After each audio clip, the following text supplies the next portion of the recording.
നമസ്കാരം. മലയാളി വാർത്ത ഇൻസൈഡിലേക്ക് സ്വാഗതം. 23-ാം തീയതി വെള്ളിയാഴ്ച പ്രധാനമന്ത്രി നരേന്ദ്രമോദി തിരുവനന്തപുരത്ത് കളമൊരുങ്ങിക്കഴിഞ്ഞു. ഇനി സൂക്ഷിച്ച് ഇക്കുറി നിയമസഭാ തെരഞ്ഞെടുപ്പിലേക്ക് ഇറങ്ങാൻ BJPയുടെ കരുനീക്കം. BJPയുടെ പുതിയ ദേശീയ അധ്യക്ഷൻ നിതിൻ നബീനെ ഇക്കഴിഞ്ഞ ദിവസം രാജീവ് ചന്ദ്രശേഖർ സന്ദർശിച്ചിരുന്നു. 2031-ലല്ല 2026-ൽ കേരളത്തിന്റെ ഭരണം പിടിക്കണമെന്ന് പുതിയ ദേശീയ അധ്യക്ഷൻ. അതുകൊണ്ട് തന്നെ പുതിയ ദേശീയ അധ്യക്ഷൻ പ്രധാനമന്ത്രി നരേന്ദ്രമോദിയുടെ തിരുവനന്തപുരം സന്ദർശനത്തിൽ റോഡ് ഷോ ഉൾപ്പെടെ ഉൾക്കൊള്ളിച്ചു. തിരുവനന്തപുരം നഗരസഭയുടെ വികസന രേഖ പ്രകാശനം മാത്രമല്ല, BJPയുടെ നിയമസഭാ തെരഞ്ഞെടുപ്പ് പ്രചരണത്തിന് മോദി തുടക്കമിടും. പുത്തരിക്കണ്ടം മൈതാനത്ത് ചേരുന്ന സമ്മേളനത്തിൽ 25,000-ലധികം പ്രവർത്തകരെ പങ്കെടുപ്പിക്കുകയാണ് BJPയുടെ ലക്ഷ്യം. നിതിൻ നബീൻ BJP ദേശീയ അധ്യക്ഷനായി ചുമതലയേറ്റ അതേ വേളയിൽ തന്നെ പ്രധാനമന്ത്രി നരേന്ദ്രമോദി തിരുവനന്തപുരത്ത് BJP മേയർ അധികാരത്തിലെത്തിയതിനെക്കുറിച്ച് പരാമർശിച്ചു. നേരത്തെ അസം, പശ്ചിമ ബംഗാൾ എന്നിവിടങ്ങളിൽ നടന്ന യോഗങ്ങളിലൊക്കെ മോദി തിരുവനന്തപുരത്തെക്കുറിച്ച് പരാമർശിച്ചിരുന്നു. ഈ വിജയത്തിന്റെ പ്രതിഫലനം നിയമസഭാ തെരഞ്ഞെടുപ്പിലടക്കം ഉണ്ടാകുമെന്നാണ് മോദിയുടെ കണക്കുകൂട്ടൽ. അതുകൊണ്ട് തന്നെ യോഗത്തിൽ നരേന്ദ്രമോദി പ്രസംഗിച്ചാൽ പോരാ, റോഡ് ഷോയും വേണമെന്ന് നിതിൻ നബീൻ നിർദ്ദേശം മുന്നോട്ട് വച്ചു. ഇതിനെ തുടർന്ന് നേരത്തെ അജണ്ടയിലില്ല എങ്കിൽ കൂടി റോഡ് ഷോ കൂടി ഉൾപ്പെടുത്താൻ ഇപ്പോൾ BJP സംസ്ഥാന സമിതിയും തീരുമാനമെടുത്തു.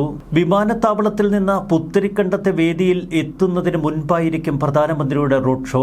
കോർപ്പറേഷന്റെ വികസന രേഖ മേയർ VV രാജേഷിന് നൽകി പ്രധാനമന്ത്രി പ്രകാശനം ചെയ്യും. തെക്കൻ ജില്ലകളിൽ നിന്ന് തിരുവനന്തപുരം പുത്തരിക്കണ്ട മൈതാനത്തെത്തുന്നത് ഏകദേശം 25,000 പ്രവർത്തകർ. ഉജ്ജ്വല തുടക്കം വരുന്ന നിയമസഭാ തെരഞ്ഞെടുപ്പിന് തൊട്ടു മുൻപ് കുറിക്കുകയാണ് BJPയുടെ ലക്ഷ്യം. ഈ മാസം ഒടുവിൽ 50 സ്ഥാനാർത്ഥികളെ പ്രഖ്യാപിക്കുമെന്ന് BJP സംസ്ഥാന അധ്യക്ഷൻ രാജീവ് ചന്ദ്രശേഖർ പറയുന്നു. രാജീവ് ചന്ദ്രശേഖർ, V മുരളീധരൻ, PK കൃഷ്ണദാസ് തുടങ്ങിയവർ പ്രധാനമന്ത്രിക്കൊപ്പം വേദിയിലുണ്ടാകും. BJPയുടെ 45 വയസ്സുകാരനായ പുതിയ ദേശീയ അധ്യക്ഷൻ നിതിൻ നബീൻ രാജ്യത്ത് ഒരു പുതിയ ഊർജ്ജപ്രവാഹമായി മാറിയിരിക്കുന്നു. നിതിൻ നബീനെ വൈകാതെ കേരളത്തിലെത്തിക്കുമെന്ന് രാജീവ് ചന്ദ്രശേഖർ പറഞ്ഞു. പ്രധാനമന്ത്രിയുടെ ഈ സന്ദർശന വേള കേരളത്തെ സംബന്ധിച്ച് ഏറെ പ്രസക്തമാണ്. ഒരു വശത്ത് ശബരിമല സ്വർണ്ണക്കൊള്ളയിൽ എൻഫോഴ്സ്മെന്റ് ഡയറക്ടറേറ്റിന്റെ അന്വേഷണവും ഏറ്റവും ശക്തമായ നിലയിൽ നീങ്ങുന്നു. അഴിമതിക്കെതിരെയും മാഫിയാവൽക്കരണത്തിനെതിരെയും കേരളത്തിൽ ശക്തമായ പ്രതിരോധം തീർക്കുകയാണ് BJPയുടെ ലക്ഷ്യം. ഇക്കഴിഞ്ഞ ദിവസം മുൻ ദേവസ്വം മന്ത്രി കടകംപള്ളിയുടെ വസതി ഉപരോധിച്ചുകൊണ്ട് BJP പ്രവർത്തകർ തിരുവനന്തപുരത്ത് വലിയ മുന്നേറ്റമൊരുക്കിയിരുന്നു. ശബരിമല സ്വർണ്ണക്കൊള്ളയിൽ കടന്നാക്രമിക്കാൻ ഇപ്പോൾ BJP തീരുമാനമെടുത്തു. UDF, LDF മുന്നണികൾ വരും നാളുകളിൽ കൂടുതൽ വെട്ടിലാകുമെന്ന് BJP കരുതുന്നു. അതിനിടയിലാണ് അപ്രതീക്ഷിതമായി എൻഫോഴ്സ്മെന്റ് ഡയറക്ടറേറ്റിന്റെ മിന്നൽ നീക്കങ്ങൾ. കേന്ദ്രസേനയുടെ അകമ്പടിയോടെ കേരളത്തിന്റെ പല ഭാഗങ്ങളിലും അവർ നിലയുറപ്പിച്ചു. പ്രധാനമന്ത്രി നരേന്ദ്രമോദിയുടെ വരവിന് മുൻപ് എൻഫോഴ്സ്മെന്റ് ഡയറക്ടറേറ്റിൽ നിന്ന് പുറത്തേക്ക് വരുന്ന സൂചനകൾ LDFനെ ഭ്രാന്ത് പിടിപ്പിക്കുന്നത്. ശബരിമല സ്വർണ്ണക്കൊള്ളയിൽ മാത്രം ഒതുങ്ങില്ല എൻഫോഴ്സ്മെന്റ് ഡയറക്ടറേറ്റിന്റെ അന്വേഷണം. ദേവസ്വം ബോർഡ് മുഴുവനായും EDയുടെ അന്വേഷണ റഡാറിലെന്ന സൂചനകളാണ് ഇപ്പോൾ പുറത്തു വരുന്നത്. ഇതിൻ്റെ ആദ്യപടിയാണ് ഈ കഴിഞ്ഞ ദിവസം തിരുവനന്തപുരത്തെ ദേവസ്വം ബോർഡ് ആസ്ഥാനത്ത് നടന്ന വളരെ ദൈർഘ്യമേറിയ റെയ്ഡ്. EDയുടെ പ്രാഥമിക അന്വേഷണത്തിൽ സ്വർണ്ണപ്പാളി കവർച്ച മാത്രമല്ല, ശബരിമലയിൽ നടന്ന വലിയ സാമ്പത്തിക ക്രമക്കേടുകളെക്കുറിച്ചുള്ള സൂചനകൾ ലഭിച്ചു. ശബരിമല ക്ഷേത്രത്തിലെ ആചാരങ്ങളും വഴിപാടുകളുമൊക്കെ ദുരുപയോഗം ചെയ്തുവെന്ന് എൻഫോഴ്സ്മെന്റ് ഡയറക്ടറേറ്റ് സംശയിക്കുന്നു. അതുകൊണ്ടാണ് ദേവസ്വം ആസ്ഥാനം കൂടി റെയ്ഡിന്റെ പരിധിയിൽ ഉൾപ്പെടുത്തിയത്. ശബരിമല സ്വർണ്ണക്കൊള്ളയിലെ കള്ളപ്പണ ഇടപാടുകൾ പരിശോധിക്കലാണ് EDയുടെ പ്രഥമ ലക്ഷ്യം. അന്വേഷണത്തിനിടെ കൂടുതൽ കള്ളപ്പണ ഇടപാടുകൾ കണ്ടെത്തിയാൽ ഇത് കേസിന്റെ ഭാഗമായി അന്വേഷിക്കുകയോ ഒരു പുതിയ കേസായി രജിസ്റ്റർ ചെയ്യുകയോ ചെയ്യുമെന്ന് ED പറയുന്നു. എൻഫോഴ്സ്മെന്റ് ഡയറക്ടറേറ്റിന്റെ അന്വേഷണത്തെ തള്ളിപ്പറഞ്ഞുകൊണ്ട് ഇന്നലെ ദേവസ്വം മന്ത്രി VN വാസവൻ കളത്തിലിറങ്ങി. വാസവനിലേക്കും അന്വേഷണ സംഘം എത്തുന്നു എന്ന സൂചനയാണ് ഇതിൽ നിന്ന് പുറത്തേക്ക് വരുന്നത്. ചൊവ്വാഴ്ച നടന്ന റെയ്ഡിൽ ശബരിമലയുമായി ബന്ധപ്പെട്ട ദേവസ്വം ബോർഡിന്റെ ഉത്തരവുകൾ, വിവിധ ഫയലുകൾ എന്നിവ പിടിച്ചെടുത്തു. ഈ രേഖകൾ പരിശോധിച്ചതിന് ശേഷം കൂടുതൽ വിപുലമായ അന്വേഷണ ഘട്ടത്തിലേക്ക് കടക്കുമെന്ന് ED പറയുന്നു. ശബരിമല സ്വർണ്ണക്കടത്തിൽ ഉണ്ണികൃഷ്ണൻ പോറ്റിക്ക് ഉദ്യോഗസ്ഥരും വമ്പൻ രാഷ്ട്രീയ നേതാക്കളുമൊക്കെ കൂട്ടുനിന്നു. വൻ സ്വത്ത് സമ്പാദനമാണ് പോറ്റി നടത്തിയത് എന്ന് കണ്ടെത്തിയിരിക്കുകയാണ് ED. വിജയമല്യ സ്വർണം പൂശി 1998 കാലഘട്ടത്തിലെ പല നിർണായക രേഖകളും ED ഇന്നലെ കണ്ടെടുത്തു. കേരളം, തമിഴ്നാട്, കർണാടക എന്നീ സംസ്ഥാനങ്ങളിലെ 21 എൻഫോഴ്സ്മെന്റ് ഡയറക്ടറേറ്റ് റെയ്ഡ് നടത്തിയത്. സാമ്പത്തിക ഇടപാടുകൾ സംബന്ധിച്ച 1000-ഓളം രേഖകൾ പിടിച്ചെടുത്തു. CRPF ഭടന്മാരടക്കം 100ഓളം ഉദ്യോഗസ്ഥരെ ഒരേ സമയം റെയ്ഡിനായി അണിനിരത്തി. ഇന്നലെ നേരം പുലരുന്നത് എൻഫോഴ്സ്മെന്റ് ഡയറക്ടറേറ്റ് ഉദ്യോഗസ്ഥരെയും CRPF ഭടന്മാരെയും കണ്ടുകൊണ്ടാണ് കേരളം. തലസ്ഥാനത്തേക്ക് ഇരച്ചെത്തുന്ന CRPF ഭടന്മാരെ കണ്ട് അക്ഷരാർത്ഥത്തിൽ തൊട്ടടുത്തുള്ള മുഖ്യമന്ത്രി പോലും ഭയപ്പെട്ടിട്ടുണ്ടാകാം. ദേവസ്വം ബോർഡ് ആസ്ഥാനത്ത് നിന്ന് മുഖ്യമന്ത്രി താമസിക്കുന്ന ക്ലിഫ് ഹൗസിലേക്കുള്ള ദൂരം വെറും 500 മീറ്റർ മാത്രം. 500 മീറ്റർ ഇപ്പുറത്ത് CRPF ഭടന്മാരെ നിർത്തി ദേവസ്വം ബോർഡ് ആസ്ഥാനത്തേക്ക് റെയ്ഡിനായി എൻഫോഴ്സ്മെന്റ് ഡയറക്ടറേറ്റ് ഉദ്യോഗസ്ഥരെത്തുമ്പോൾ ഇതൊരു പുതിയ ദൗത്യത്തിന്റെ തുടക്കമാണ്.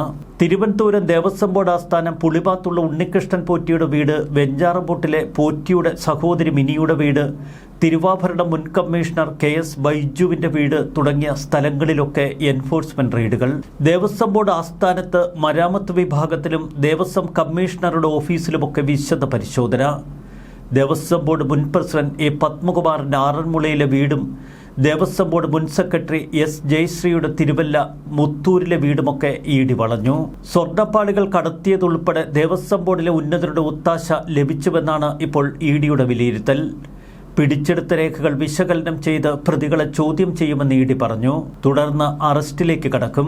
ശക്തമായ നിലയിൽ അന്വേഷണം മുന്നോട്ട് കൊണ്ടുപോകുമ്പോൾ മറുവശത്ത് BJP രാഷ്ട്രീയ വേദി ഒരുക്കുകയാണ് കേരളത്തിൽ.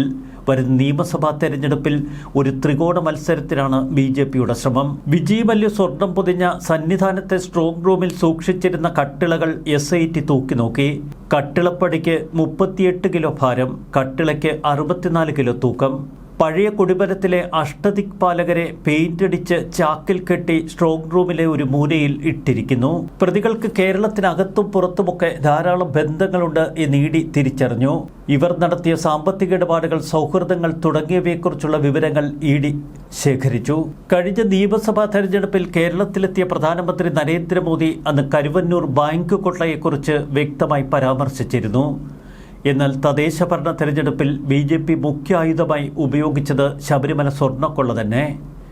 2026 നിയമസഭാ തെരഞ്ഞെടുപ്പ് BJPയെ സംബന്ധിച്ച് ഏറെ പ്രാധാന്യമുള്ളതാണ്. പ്രധാനമന്ത്രി നരേന്ദ്രമോദി തിരുവനന്തപുരത്തെത്തുമ്പോൾ അദ്ദേഹത്തെ സ്വീകരിക്കാൻ നഗരസഭാ പിതാവായി BJPയുടെ ഒരു നേതാവ്. മറുവശത്ത് നിയമസഭാ തെരഞ്ഞെടുപ്പിന് വേണ്ട കളമൊരുക്കൽ എന്ന പ്രക്രിയയുടെ പൂർണ്ണ ഉത്തരവാദിത്വം രാജീവ് ചന്ദ്രശേഖറിന്. ശബരിമല സ്വർണ്ണക്കൊള്ളയിൽ ഓരോ ദിവസവും പുറത്തുവരുന്ന അതിഭയാനകമായ തെളിവുകളും വസ്തുതകളുമാണ് വരുന്ന തെരഞ്ഞെടുപ്പിൽ വലിയ കൊടുങ്കാറ്റായി അഞ്ഞുവീശുക.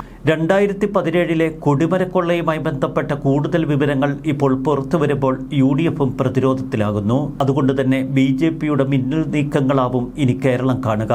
പ്രധാനമന്ത്രി നരേന്ദ്രമോദി തിരുവനന്തപുരത്തെത്തി തന്റെ പ്രസംഗത്തിൽ ഏറ്റവും ശക്തമായി ഉന്നയിക്കുന്നതും ശബരിമല സ്വർണ്ണക്കൊള്ള തന്നെ. അതുകൊണ്ടാണ് ഇന്നലെ CRPF ഭടന്മാരെ കണ്ടപ്പോൾ പെട്ടെന്ന് സംസ്ഥാന ഭരണകൂടം പോലും വിരളി പിടിച്ചത്.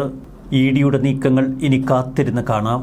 ഒപ്പം പ്രധാനമന്ത്രി നരേന്ദ്രമോദി തിരുവനന്തപുരത്തെത്തുമ്പോൾ എന്തു പറഞ്ഞു വയ്ക്കും എന്നും കാത്തിരിക്കാം. ന്യൂസ് ഡെസ്ക്, മലയാളി വാർത്ത, ഇൻസൈഡ്.